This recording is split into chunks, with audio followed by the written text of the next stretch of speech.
Hello friends, welcome back to another video. दोस्तों, आज की वीडियो में हम लोग एक बहुत ही मज़ेदार टॉपिक के बारे में बात करने वाले हैं, जो कि है पेडिग्री एनालिसिस। तो बिना देर किए उस वीडियो को करते हैं स्टार्ट। आप लोग बने रहिए मेरे साथ। मेरा नाम है मुदस्सर, आप देख रहे हैं कीप एजुकेटिंग योरसेल्फ।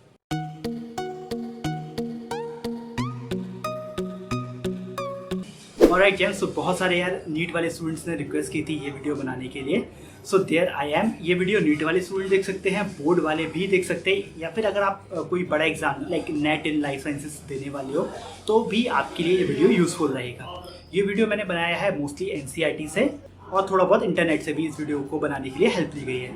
तो जल्दी से करते हैं यार पेडिग्री एनालिसिस को स्टार्ट। और एक गेस तो यार देखो, पहले समझते हैं कि डेफिनेशन क्या है पेडिग्री एनालिसिस की, और फिर धीरे धीरे करके हम इसको डिस्कस करते जाएंगे।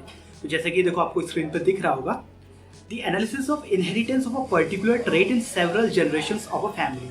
मतलब कोई एक पर्टिकुलर ट्रेट है, मतलब कोई एक फिनोटाइप है, कोई एक डिजीज है, कोई एक डिजीज है जिसको आप क्या चाहते हो, एक पूरी फैमिली के हिस्ट्री में ट्रेस करना चाहते हो। जैसे कि आप देखो, ये क्या था कि इनहेरिटेंस का एक्चुअली लोगों को पहले से पता था। पहले इन द सेंस ये पता था कि हाँ यार, ये कुछ बीमारियाँ ऐसी हैं जो अगर एक फैमिली में होती है तो बच्चों के होने के चांसेस भी बहुत ज़्यादा होते हैं। जैसे कि आप मान सकते हो कलर ब्लाइंडनेस मान सकते हो, आप सिकल सेल एनीमिया मान सकते हो, इवन आप कैंसर का भी एग्जाम्पल ले सकते हो। ठीक है, तो ये ऐसी चीज़ें हैं जहाँ पे अगर पेरेंट्स को होता है तो बच्चों में होने के चांसेस बहुत ज़्यादा बढ़ जाते हैं। तो ये लोगों को ऑलरेडी पता था कि यार हाँ, कुछ इनहेरिटेंस है। फिर क्या हुआ, फिर जब मेंडल का वर्क पब्लिश हुआ, जहाँ पे उन्होंने पूरा करके दिखाया कि हाँ, क्रॉस बना के दिखाए प्रॉपर, तब लोगों को लगा कि ये हम यहाँ पे भी यूज़ कर सकते हैं। जैसे मेंडल ने मेल और फीमेल प्लांट्स को अलग किया, फिर उनका क्रॉस करवाया, फिर जो ऑफस्प्रिंग्स आए उनकी एनालिसिस की, ये मतलब जैसे होमोजाइगस था तो कैसा आया, हेट्रोजाइगस था कैसे आया, कौन डोमिनेंट कौन रिसेसिव। तो ये सारी चीज़ें लोगों ने सोचा कि हम यहाँ पे भी अप्लाई कर सकते हैं, और बन गया अपना ये पेडिग्री एनालिसिस। तो आई होप कि आपको उसको डेफिनेशन समझ में आई होगी और यूज़ भी एक तरह से समझ में आ ही गया होगा क्या करना है। फिर भी हम इसको एक बार यूज़ कर जाते हैं तो क्लियरली आप समझ सकते हो कि it is utilize to trace the genetic diseases और डिसऑर्डर्स। मतलब जेनेटिक डिसीजेज और डिसऑर्डर्स को अगर आप ट्रेस करना चाहते हो फैमिली में, तो हम पेडिग्री एनालिसिस का यूज़ करेंगे। अब यहाँ पे जो हम जेनेटिक डिसीजेज या डिसऑर्डर्स को ट्रेस करने वाले हैं वो मोस्टली कैसे होते हैं, वो मतलब मेंडेलियन डिसऑर्डर्स की हम बात कर रहे हैं। अब मेंडेलियन डिसऑर्डर्स मतलब क्या है? Mendelian disorders is nothing but a part of genetic disorders.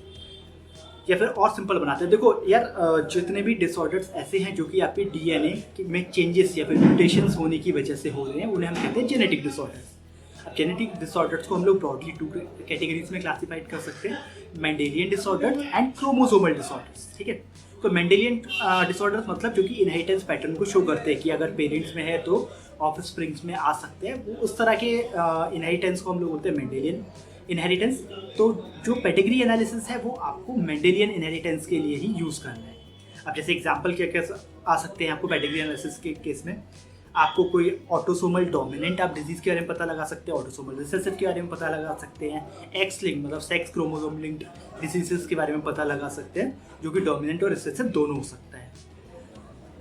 Pedigree analysis से आपको याद क्या रखना, इंपॉर्टेंट बात यह है कि it cannot be utilize for chromosomal disorder. जैसे क्रोमोसोमल डिसऑर्डर्स आप लोग ने पढ़ाई होगा, Down syndrome, Turner syndrome, Klinefelter syndrome. Down syndrome यहाँ पे 21 क्रोमोसोम की ट्राइसोमी हो जाती है, 3 कॉपीज आ जाती है। तो पेडिग्री एनालिसिस वहाँ पे काम नहीं करता, क्योंकि वो जो है ना, वो कंडीशन कभी भी इनहेरिट नहीं होती है। ठीक है, मोस्टली क्या होता है कि वो एक मतलब जब भी कभी जर्म सेल्स बन रहे होते हैं उस टाइम पे एक वो डिफेक्ट है। ठीक है, म्यूटेशंस भी सेम वही चीज़ है, बट क्या है कि म्यूटेशन इनहेरिट हो सकती है, वो इनहेरिट नहीं होगी। ऐसा नहीं होगा कि डाउन सिंड्रोम के किसी के पेरेंट्स में डाउन सिंड्रोम है तभी बच्चों को डाउन सिंड्रोम होगा, तो ऐसा नहीं होता है। तो इसलिए ये चीज़ बिल्कुल अच्छे से याद रखना है कि क्रोमोसोमल डिसऑर्डर एक जेनेटिक डिसऑर्डर का ही पार्ट है, बट हम इसको जो है पेडिग्री एनालिसिस के हेल्प से इसको हम ट्रेस आउट नहीं कर सकते। हो सकता है कोई इंसान ऐसा क्वेश्चन आपको जो है इसमें दे दे। ठीक है, नीट के एग्जाम में अगर मैं कभी बनाऊंगा पेपर तो पक्का मैं ये क्वेश्चन ज़रूर दूंगा कि हम जो है पेडिग्री एनालिसिस से क्या आइडेंटिफाई नहीं कर सकते। तो autosomal dominant, x link dominant, x link recessive and chromosomal disorder, तो मैं इस तरह का कुछ ऑप्शन दूंगा। एनीवेज गए, तो अभी आपको मोटा मोटा बात समझ में आ गई होगी कि भाई हमें करना ही है। ठीक है, अब हम नेक्स्ट आ जाते हैं कि पेडिग्री एनालिसिस में हमें पता क्या क्या होना चाहिए। तो हम लोग सिंबल्स की बात करेंगे कि पेडिग्री एनालिसिस का मतलब जो चार्ट होता है पेडिग्री वाला, उसमें कौन कौन से सिंबल्स होते हैं, क्या उनका मतलब होता है। तो बहुत सिंपल है, एक बार आप बुक से पढ़ोगे तो समझ में आ जाएगा, फिर भी हम बता देते हैं। तो देखो जो स्कूबर स्क्वायर बना है उसको मेल मतलब वो मेल के लिए होता है, सर्कल फीमेल के लिए होता है, और एक जो ये डायमंड बनाए या रोम्बस बनाए ये क्या है, सेक्स अनस्पेसिफाइड। इसका मतलब यार ये है कि जो अबॉर्शंस या फिर हम बोलेंगे कि मिसकैरेजेस वगैरह जो हो जाते हैं उनकी केसेस में आता है कि जैसे कोई फैमिली है, ठीक है, वहाँ पे अगर कोई अबॉर्शन होता है या मिसकैरेज होता है जहाँ पे आपको सेक्स नहीं पता होता बच्चे का। बट एक चीज़ तो यहाँ पे याद रखना कि पेडिग्री एनालिसिस एक्चुअली उस टाइम पर स्टार्ट हुआ था जब हमारे पास मॉलिक्यूलर बायोलॉजी की इतना ज़्यादा हमें पता नहीं था एक तरह से, क्योंकि अभी देखो आज के टाइम में सेक्स पता लगाना कोई बहुत बड़ी बात नहीं है। और जो पेडिग्री एनालिसिस है उसका काइंड ऑफ एक तरह से काम भी यही है कि अगर किसी के घर में मान लो कोई की फैमिली हिस्ट्री है किसी एक पर्टिकुलर बीमारी के लिए, तो हम ऑफस्प्रिंग में पहले ही पता लगा ले तो वो ज़्यादा अच्छा है। तो ये जो सेक्स अनस्पेसिफाइड है वो आजकल यूज़ नहीं होता, क्योंकि आजकल अगर इवन मिसकैरेज भी होगा तो भी आप पता लगा सकते हो, मतलब एक तरह से उससे पहले भी लोग पता लगा सकते हैं अगर वो चाहें तो कि इसका सेक्स क्या हो सकता है बच्चे में। तो ये सिंबल से ज़्यादा टेंशन लेने की ज़रूरत नहीं है। अभी जो नीचे रेड वाले सिंबल्स हैं इसका मतलब क्या है, ये मतलब है अफेक्टेड इंडिविजुअल्स, मतलब जिनके अंदर डिजीज़ है या फिर जो फिनोटाइप शो कर रहे हैं। ऐसे ही कैरियर भी होते हैं जिनको कुछ लोग शेड कर देते हैं, कुछ लोग डॉट लगा देते हैं, बट वो भी बहुत कम आते हैं। तो जितना एनसीईआरटी में हम उसको ही फॉलो कर रहे हैं, आप चाहो तो किसी और बुक में भी देख सकते हो, लेकिन इतनी कोई ज़रूरत नहीं है। ठीक, तो ये रेड वाले हो गए, या फिर जो कम्प्लीटली शेडेड वन हो गए वो हो गए आपके अफेक्टेड इंडिविजुअल्स। फिर क्या है, मेल एंड देन एक बीच में लाइन और फिर फीमेल। तो ये क्या है, ये मेटिंग वाली लाइन है, ठीक है, मतलब रिप्रोडक्शन वाला लाइन है। तो कभी भी आप ऐसे दिखाएंगे मतलब कि ये दोनों ने रिप्रोड्यूस किया। फिर नीचे अगर डबल लाइन लगा हुआ है तो वो क्या है, वो कॉन्सेग्यूनस मैरिज है। कॉन्सेग्यूनस मैरिज मतलब कि क्लोज इंडिविजुअल्स, मतलब जिनकी एंसेस्टर सेम हो उनके बीच की जो मैरिज है वो कहलाती है ये कॉन्सेग्यूनस मैरिज, और इसको हम पेडिग्री के चार्ट में डबल लाइन से दिखाते हैं। ठीक, उसके बाद देखो आगे देख लो, यहाँ पे क्या है कि मेल फीमेल, और नीचे की जो लाइन है वो एक तरह से ऑफ स्प्रिंग्स वाली लाइन है कि ये जो है इनके जो बच्चे हैं वो कैसे हैं। तो दिखाया एक मेल है एक फीमेल है और फिर उसके दो बच्चे हैं, तो एक फीमेल और एक मेल, ऐसे करके दिखाया। नीचे देखेंगे तो आप क्या है, मेल और फीमेल है, दोनों का मेटिंग हुआ, और एक जो ऑफ स्प्रिंग है उनका वो अफेक्टेड एक चाइल्ड है या अफेक्टेड मेल चाइल्ड होना चाहिए, तो वो आप ऐसे देख सकते हो। अगर ये ऐसा फिर से वही डायमंड शेप वाला या कोई भी जिसके अंदर नंबर लिखा है, इसका मतलब उतने ऑफ स्प्रिंग। फॉर एग्जाम्पल जैसे ये लिखा है 5, तो मतलब 5 ऐसे ऑफ स्प्रिंग जिनका सेक्स अनस्पेसिफाइड है। या फिर अगर मैं इसको स्क्वायर बना दूँ और 5 लिख दूँ तो मतलब 5 मेल चाइल्ड, ये सर्कल बना दूँ तो 5 फीमेल चाइल्ड, या फिर अगर जो है शेड करके बना दूँ तो उतनी अफेक्टेड इंडिविजुअल। तो इसमें ज़्यादा कुछ दिमाग लगाने की ज़रूरत ही नहीं है। अब हम आगे आते हैं, जो कि बहुत इंपॉर्टेंट है कि जब दिमाग हिलता है लोगों का कि भाई अब जब जो है आपको पेडिग्री वाला चार्ट मिल गया, अब आपको पेडिग्री एनालिसिस करना है, तो हम उस पर ही चलते हैं। सबसे इंपॉर्टेंट वही है क्योंकि क्वेश्चन डायरेक्टली वहीं से आने वाले हैं, ये सब तो कोई पूछने वाला नहीं है। तो देखो मैंने यहाँ पर 2 गोल्डन रूल्स निकाले हैं आप लोगों के लिए ढूंढ के कि अगर हमें पेडिग्री एनालिसिस करना है तो हमें कौन सी 2 इंपॉर्टेंट बातें हैं जिसकी हेल्प से हम ये कर सकते हैं। और यहाँ पे जो हम टेक्निक यूज़ करने वाले हैं वो काइंड ऑफ एलिमिनेशन वाली टेक्निक है। मतलब आपको पता होगा कि बहुत सारे क्वेश्चन ऐसे होते हैं जो आपको थोड़े बहुत पढ़े होते हैं बट आपको नहीं आते, तो हम एक टेक्निक यूज़ करते हैं एलिमिनेशन टेक्निक। हम देखते हैं कि कौन सा ऑप्शन तो होगा ही नहीं, उसको पहले हटा दें। तो हम काइंड ऑफ पेडिग्री एनालिसिस में वही एलिमिनेशन वाली टेक्निक से अगर आप काम करोगे, मतलब हम लोग वही टेक्निक को फॉलो करेंगे तो बहुत अच्छे से उसको सॉल्व कर पाएंगे। तो देखो दोनों रूल क्या क्या है। पहला है कि भाई अगर कोई एक्स लिंक्ड मतलब सेक्स लिंक्ड ट्रेट है, ठीक है, तो वो जनरली क्या होगा कि अपोजिट जेंडर्स में दिखाई देगा। मतलब कि अगर फादर अफेक्टेड है तो उसके ऑफस्प्रिंग में उसकी डॉटर्स को वो डिफेक्ट आएगा, या फिर अगर फीमेल अफेक्टेड है तो उसके ऑफस्प्रिंग में उसके सन को वो इफेक्ट देखने को, मतलब उनके सन्स में वो इफेक्ट देखने को मिलेगा। तो ये चीज़ आप जो है अगर इस तरह का कोई पैटर्न दिख रहा है आपको तो आप समझ जाओ कि ये सेक्स लिंक्ड है। बट ये हमेशा ट्रू नहीं होगा, तो मैं जनरली बता रहा हूँ, आपको सारी चीज़ें ऑप्शन लगाकर देखनी पड़ेंगी। बट मेजॉरिटी ऑफ केसेस में यही होगा कि अगर मेल अफेक्टेड है तो उसके डॉटर्स को वो फर्क पड़ेगा, अगर फीमेल अफेक्टेड है तो उसके सन को वो इफेक्ट आएगा देखने के लिए। तो ये हमारा पहला रूल है। और दूसरा रूल देखो क्या है कि ऑटोसोमल डोमिनेंट ट्रेट में क्या होगा कि अगर ट्रेट देखो ऑटोसोमल मतलब आप समझिए कि सेक्स क्रोमोसोम में नहीं है, ऑटोसोम्स में, ठीक है। अब ऑटोसोमल डोमिनेंट ट्रेट में क्या होगा कि आपको एवरी जनरेशन में वो डिफेक्ट दिखाई देगा, ठीक है। मतलब कि मेल और फीमेल अगर उनमें से कोई भी अफेक्टेड है तो उनके बच्चों में भी वो आएगा। तो इससे आप समझ जाओगे कि ये डोमिनेंट है। रिसेसिव में क्या होगा कि हो सकता है कि मेल और फीमेल में से किसी में वो डिफेक्ट था, ऑफस्प्रिंग में वो डिफेक्ट आए ही ना, और उसके बाद उनके फर्दर जब ऑफस्प्रिंग्स आए तो वहाँ पे वो देखने को मिले। तो जनरली जो हमारा रिसेसिव ट्रेट होता है वो काइंड ऑफ एक जनरेशन स्किप कर देता है। तो कहीं पर अगर जनरेशन स्किप हो रही है तो आप क्लियरली समझो वहाँ पे कि ये कैसा है, ये रिसेसिव ट्रेट है, ठीक है। ऑटोसोमल या फिर सेक्स लिंक्ड है वो हम एक बार फिर से ऐसे वेरीफाई करके देखेंगे क्राइटेरिया में कौन सा फिट हो रहा है। बट ये मोटी मोटी दो बातें अगर आप याद रखोगे तो हम इजीली सारे पेडिग्री एनालिसिस को सॉल्व कर पाएंगे। अब आपको अगर अभी भी थोड़ा सा डिफिकल्ट लग रहा है तो आई एम श्योर कि नेक्स्ट जो आप फिगर देखोगे उससे आपको चीज़ें बहुत क्लियर हो जाएंगी। जैसे कि देखो, ये देखो यहाँ पे हमने एक ऑटोसोमल डोमिनेंट और ऑटोसोमल रिसेसिव बताया। तो लेफ्ट हैंड साइड पे आप देख रहे होगे कि क्या मेल और फीमेल दोनों अफेक्टेड है और इनमें से क्या हुआ, इस ऑफस्प्रिंग में भी एक अफेक्टेड है। तो डोमिनेंट ट्रेट में यही होता है कि आपका जो है वो छोड़ता नहीं है, अगर पेरेंट्स में से कोई भी है तो बच्चों में वो डिफेक्ट आता ही आता है, ठीक है। वो उसका मतलब जो भी डिसऑर्डर है। अगर हम ऑटोसोमल रिसेसिव की बात करें तो देखो मेल और फीमेल जो राइट हैंड साइड पे आप देख रहे हो, मेल और फीमेल दोनों में से कोई भी अफेक्टेड नहीं है। दे मे बी कैरियर्स, मतलब they have to be carriers for sure, but दोनों में कोई भी सिम्टम्स नहीं है, कोई भी फिनोटाइप नहीं है डिसीज का, बट फिर भी ऑफस्प्रिंग्स में वो देखने को मिल रहा है। तो ये टिपिकल कैरेक्टरिस्टिक्स है रिसेसिव की, ठीक है। तो रिसेसिव कैसे होगा वो आप यहाँ से देख के समझ सकते हो।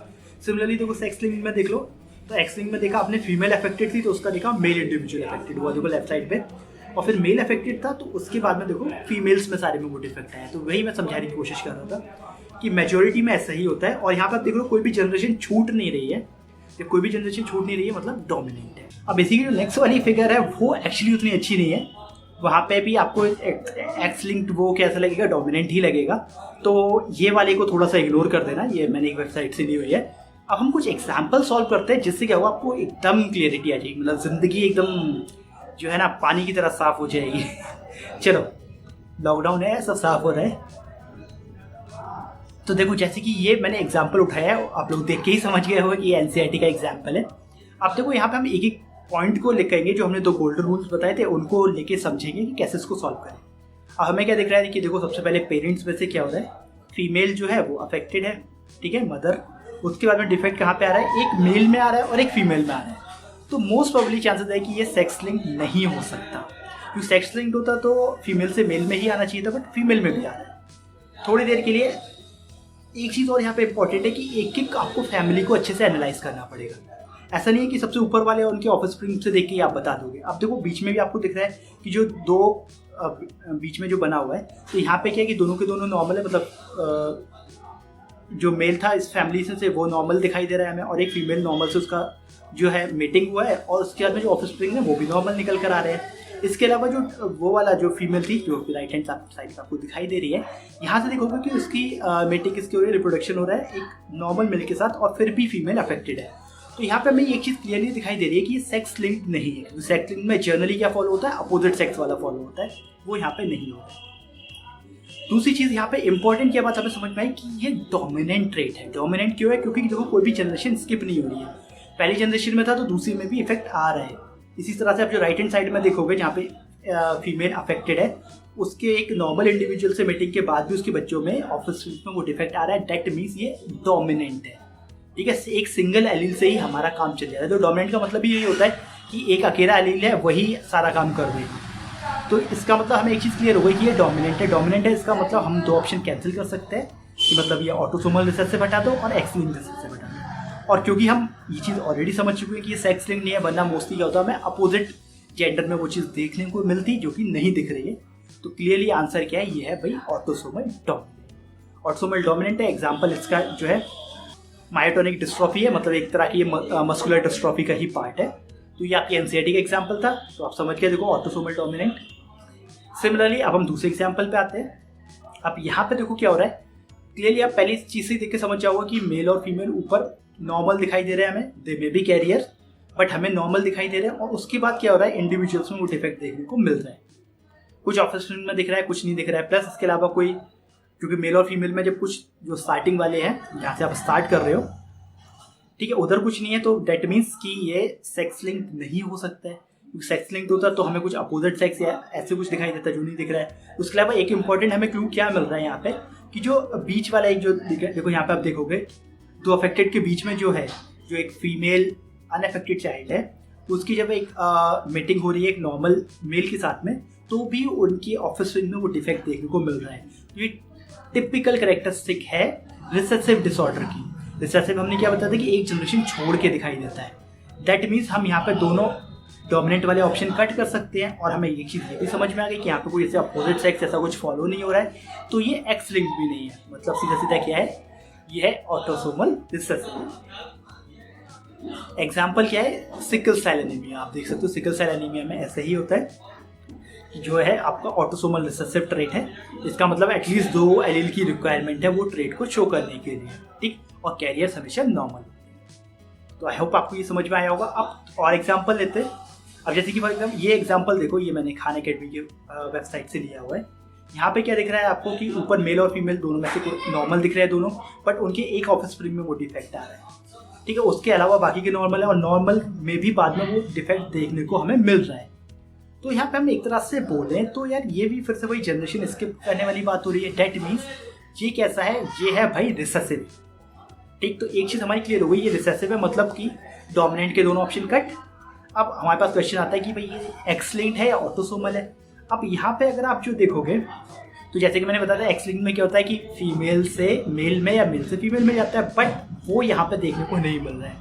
लेकिन मैं फिर भी बोल रहा हूँ ये एक्स लिंक्ड है। क्यों है, क्योंकि देखो सारे के सारे अफेक्टेड जो इंडिविजुअल्स हैं वो मेल हैं, और ये चीज़ आपको यहाँ से भी पकड़नी पड़ेगी। तो मतलब ऐसा नहीं कि एकदम से 1-2 बातें करके ही हो जाएगा, यहाँ पे आपको चीज़ ध्यान रखनी पड़ेगी। ये चीज़ का मतलब ये एक तरह से ऐसे कहते हैं ना, जो है एकदम डिटेक्टिव वाला काम है कि आपको हर चीज़ पर ध्यान रखना है कि जो अफेक्टेड है वो सारे के सारे मेल्स हैं, विच मीन्स ये एक्स लिंक्ड है। अदरवाइज क्या होता है कि फीमेल चाइल्ड में भी वो आपको देखने को मिलता। तो ये है हमारा सेक्स लिंक्ड रिसेसिव ट्रेट, और उसका एग्जाम्पल बहुत ही फेमस है, वो है कलर ब्लाइंडनेस। और कलर ब्लाइंडनेस मोस्टली मेल्स में ही देखने को मिलती है, फीमेल में वो नहीं होती है, ठीक। इसके अलावा चलो एक और एग्जांपल देख लो, अगर इसमें कंफ्यूजन हो तो यहाँ पे जो की पॉइंट हमें देखने को मिला वो ये कि सारे के सारे जो भी अफेक्टेड इंडिविजुअल्स थे वो सिर्फ और सिर्फ मेल से निकले, इसलिए हमने इसको सेक्स लिंक की कैटेगरी में रखा। चलो दूसरा एग्जाम्पल देख लो, वो ज़्यादा क्लियर रहेगा। देखो यहाँ पे बिल्कुल क्लियर है कि देखो फीमेल अफेक्टेड थी, उसके दोनों मेल्स में वो डिफेक्ट दिखा। फिर उसके बाद में जो सबसे लेफ्ट में देखेंगे, अनअफेक्टेड फीमेल थी, उसने अनअफेक्टेड मेल के साथ में मीटिंग की, रिप्रोडक्शन किया, और फिर वहाँ पे क्या हुआ कि एक मेल चाइल्ड में वो देखने को मिला। सिमिलरली जो एक अफेक्टेड चाइल्ड था उसने एक जो है अफेक्टेड फीमेल के साथ में रिप्रोडक्शन किया, और सब में वो देखने को मिला। तो यहाँ से हमें एक चीज़ समझ में आ गई कि ये अपोजिट ट्रेंड को फॉलो कर रहा है, मतलब ये है एक्स लिंक्ड। और दूसरी बात क्या हो रहा है कि ये देखो यहाँ पे हमें क्या हो रहा है कि जनरेशन गैप देखने को मिल रहा है। फॉर एग्जाम्पल जो आप देखोगे फर्स्ट ऑफस्प्रिंग में जो सबसे लेफ्ट हैंड साइड पे फीमेल है वो क्या है, नॉर्मल है, और उसने एक नॉर्मल इंडिविजुअल से ही जो है मेटिंग किया, लेकिन फिर भी मेल चाइल्ड में वो डिफेक्ट देखने को मिला। तो यहाँ से आप अंदाजा लगाओगे कि ये एक्स लिंक्ड है, ठीक। तो ये बिल्कुल एकदम सीधी सी बात है, ठीक। और एकदम आप ऐसे भी समझ सकते हो कि यहाँ पे भी वो ट्रेंड फॉलो हो रहा है, कौन सा वाला, कि फीमेल से मेल। क्योंकि देखो जो फर्स्ट ऑफस्प्रिंग है फीमेल, इवन दो वो कैसी है, अनअफेक्टेड है, ठीक है, फिर भी उसके मेल चाइल्ड में वो डिफेक्ट आ रहा है। तो उससे आप समझ सकते हो कि यहाँ पे ये जो है एक्स लिंक्ड रिसेसिव डिसऑर्डर है, एक जनरेशन छोड़ कर आ रहा है। नेक्स्ट देख लेते हैं लास्ट। अब देखो यहाँ पे क्या हो रहा है कि फीमेल अफेक्टेड है, अब यहाँ पे फीमेल और मेल दोनों में वो इफेक्ट आ रहा है। अब यहाँ पे काम की चीज़ क्या है, काम की चीज़ ये है कि अनअफेक्टेड फीमेल की जब मीटिंग होती है एक अफेक्टेड मेल के साथ में, तो वहाँ पे सिर्फ फीमेल्स में ही वो डिफेक्ट देखने को मिलता है। और दूसरी, तो यहाँ से ये हिंट कर रहा है हमें कि ये एक्स लिंक्ड है। और दूसरी इंपॉर्टेंट देखो बात यहाँ पे क्या है कि ये मतलब यहाँ पे कोई भी जनरेशन गैप नहीं है। जब कोई भी जनरेशन गैप नहीं है, मतलब देखो पहले जनरेशन से पहली जनरेशन में डिफेक्ट था, दूसरी में भी दिखा, दूसरी का जो अनअफेक्टेड था उसने एक अफेक्टेड से मीटिंग की, फिर से वो डिफेक्ट दिखा। तो क्लियरली ये हिंट कर रहा है हमें कि ये कैसा है, ये डोमिनेंट है, मतलब रिसेसिव वाले दोनों कट हो जाएंगे। प्लस इसके साथ में क्या हो रहा है कि यहाँ पे ये थोड़ा सा मतलब जो मैंने आपको बताया था कि उल्टा ट्रेंड फॉलो होता है मेल से फीमेल और फीमेल से मेल, तो ये इसको थोड़ा सा फर्क पड़ रहा है यहाँ पे कि जैसे आप देखोगे फीमेल से मेल और फीमेल दोनों में वो डिफेक्ट आ रहा है। बट लेकिन जो राइट हैंड साइड वाला अगर आप देखोगे कि मेल और फीमेल नॉर्मल है, मेल अफेक्टेड है, उसमें जब आप देखोगे तो सिर्फ फीमेल्स में वो डिफेक्ट देखने को मिल रहा है। तो इसका मतलब यही है कि ये सिर्फ और सिर्फ एक्स लिंक्ड है, अदरवाइज इतना पर्टिकुलर नहीं है। तो कहने का मतलब यार देखो ये है, इस एग्जाम्पल देख लेते हैं। इसका एग्जाम्पल बहुत नया है, मतलब जो आपकी एनसीईआरटी में ऑब्वियसली ये चीज़ें नहीं है। एक्स लिंक्ड हाइपोफॉस्फेटीमिया, मतलब ये एक तरह के रिकेट्स का जो वो रहता है ना विटामिन डी की वजह से जो डिजीज होती है, उसका एक तरह का एग्जाम्पल है। तो कहने का मतलब यार देखो ये है इसमें कि पेडिग्री एनालिसिस में जो है ना आपको सिर्फ एक जनरेशन को देख के या एक मेल और मेल फीमेल और उनके ऑफस्प्रिंग को देख के आप प्रेडिक्ट नहीं कर सकते। आपको 2-3 जगह जहाँ पे मीटिंग हो रही है वहाँ पे ध्यान रखना पड़ेगा, और तीनों से मिला के जो कंक्लूसिव आंसर आ रहा है वो आपको आगे रखना पड़ेगा। तो this was guys all about pedigree analysis. I am sure कि आपको पसंद आया होगा, और यार पसंद आया हो जो है तो प्लीज़ वीडियो को शेयर ज़रूर करना और लाइक करना तो बनता ही है यार। एंड इसके साथ साथ कि अगर आप नए हैं हमारे चैनल पर, पहली बार आ रहे हैं, तो प्लीज़ कंसिडर सब्सक्राइबिंग। हमारे चैनल पे एनसीईआरटी का केमिस्ट्री बायोलॉजी का बहुत सारा मटेरियल है जो कि आपको नीट, जेईई और बोर्ड एग्जाम्स में बहुत हेल्प करेगा। So guys please consider subscribing. यार लाइक करने का और सब्सक्राइब करने का रेट बहुत नीचे चला गया है, तो प्लीज़ यार दिल खोल के लाइक करो। देख रहे हो हालत क्या हो रही है गर्मी के हमारे। जल्दी से यार 3 लाख सब्सक्राइबर करवाओ। और वीडियो से रिलेटेड कोई भी कमेंट है, सजेशन, तो प्लीज़ कमेंट बॉक्स में लिखो। मैं कोशिश करूँगा कि आप सब लोगों को रिप्लाई करो, और साथ साथ बताओ कि नेक्स्ट टॉपिक क्या बनाएं, और ये फॉर्मेट आपको पसंद आ रहा है नहीं आ रहा है। जब तक बोर्ड नहीं आ रहा है तब तक ऐसे ही वीडियो से काम चलाना पड़ेगा।